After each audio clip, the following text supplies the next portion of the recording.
جب تک آپ ان باتوں سے نہیں نکلیں گے کہ میرے ساتھ ایسا ہوا ویسا ہوا کیوں ہوا نہیں ہونا چاہیے، تب تک آپ اپنے لیے اچھے فیصلے نہیں کر پائیں گے۔ آپ کو بھلانا ہوگا اپنا ماضی، ساری عمر اپنے ماضی کو یاد کر کر کے اپنے حال کو خراب نہیں کرنا۔ بہت سارے لوگ ہوتے ہیں جن کے اندر بہت ساری صلاحیتیں چھپی ہوتی ہیں، وہ بہت کچھ کر سکتے ہیں اپنے لیے، اپنے خاندان کے لیے، اپنی آخرت کے لیے، اسلام کے لیے، بہت سارے لوگوں کی ہدایت کا ذریعہ بن سکتے ہیں، لیکن چپ چاپ قسم کی زندگی وہ گزار رہے ہیں۔ کیوں؟ کیونکہ ان کے ساتھ ظلم ہوا ہے، کیونکہ مہینہ 2 مہینے پہلے ان کو ہرٹ کیا گیا، ان کا دل توڑا گیا، ان کو نقصان پہنچایا گیا، ان کو دھوکہ دیا گیا، اور وہ آج تک اسی صدمے میں ہیں، وہ آج تک اسی صدمے کو سوچتے ہیں، اس سچویشن کو سوچتے ہیں جس کی وجہ سے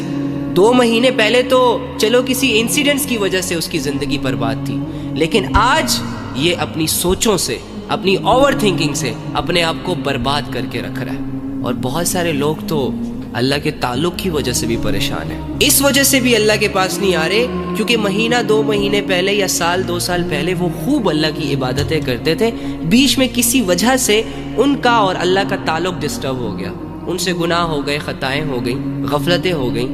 اب وہ اس بات کو لے کر بیٹھے ہوئے ہیں کہ یار سال 2 سال پہلے ہم کتنی اچھی عبادت کرتے تھے، آج تو ہم سے ہو ہی نہیں رہی۔ حالانکہ ان سب کو چاہیے کہ گزرے ہوئے کل کے بارے میں یہ لوگ بالکل نہ سوچیں۔ اگر 2 سال پہلے اللہ کے ساتھ تمہارا تعلق سٹرونگ تھا عبادات کی وجہ سے، اور بیچ میں کچھ گیپ آ گیا، بیچ میں کوئی غفلتیں آ گئیں، گناہ آ گئے، نفس اور ہوس حاوی آ گیا، تو کوئی بات نہیں، آج میں رہ کر اللہ کے لیے ایک نیا سٹارٹ لے لو، ایک نئی زندگی شروع کر لو، نئی ایفرٹ سٹارٹ کر دو، نئی سٹرگل سٹارٹ کر دو، پھر سے سب کچھ ٹھیک ہو جائے گا۔ لیکن وہ منو خیالی بوجھ جو آپ نے اپنے کندھوں پر، اپنے سروں پر رکھا ہوا ہے، اسے اتاریں،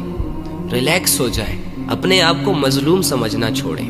کمزور سمجھنا چھوڑیں، کیونکہ یہ سوچیں آپ کو سست کر رہی ہیں، اور سستی شیطان کی طرف سے ہے۔ شیطان بہت اچھے طریقے سے جانتا ہے کہ میں نے ایک انسان کو کس جگہ سے ہٹ کرنا ہے۔ جہاں آپ اپنی ویکنس سامنے رکھیں گے نا، شیطان نے اسی سے فائدہ اٹھانا ہے کہ اگر اس کو میں ماضی کے خیالات، ماضی کے حالات، ماضی کی باتوں میں لے جاؤں تو اس کا اچھا خاصا ٹائم برباد ہو سکتا ہے، یہ اللہ سے بدگمان ہو سکتا ہے، مایوس ہو سکتا ہے، اپنی عبادات کو چھوڑ سکتا ہے۔ تو شیطان آئے گا اور تمہارے ذہنوں میں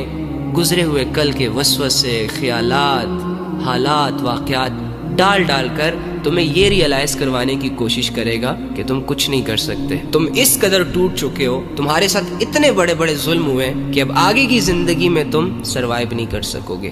پراپر طریقے سے کچھ کر نہیں سکو گے۔ اور جب آپ اس بات کو مان لیں گے، جب آپ سوچیں گے کہ ہاں واقعی میں تو بہت مظلوم ہوں، ہاں واقعی میرے ساتھ تو لوگوں نے بہت برا کیا، تو آپ چلتی پھرتی لاش بن جائیں گے،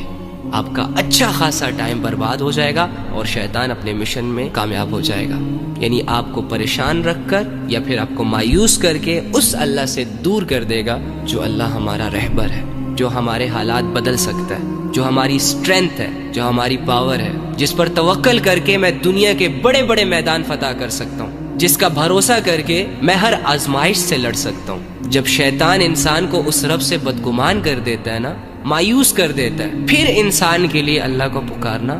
مشکل ہو جاتا ہے، گناہوں کی معافی مانگنا مشکل لگتا ہے، نیکی کی طرف قدم بڑھانا مشکل لگتا ہے۔ تو میرے بھائیوں اور میری بہنوں، ایک ہی چیز لے کر آئے ہیں آپ اپنے ساتھ، اور وہ ہے وقت، اور شیطان اسی وقت پر اٹیک کرتا ہے، زیادہ سے زیادہ ضائع کرنے کی کوششوں میں ہوتا ہے۔ وقت کی قدر کریں،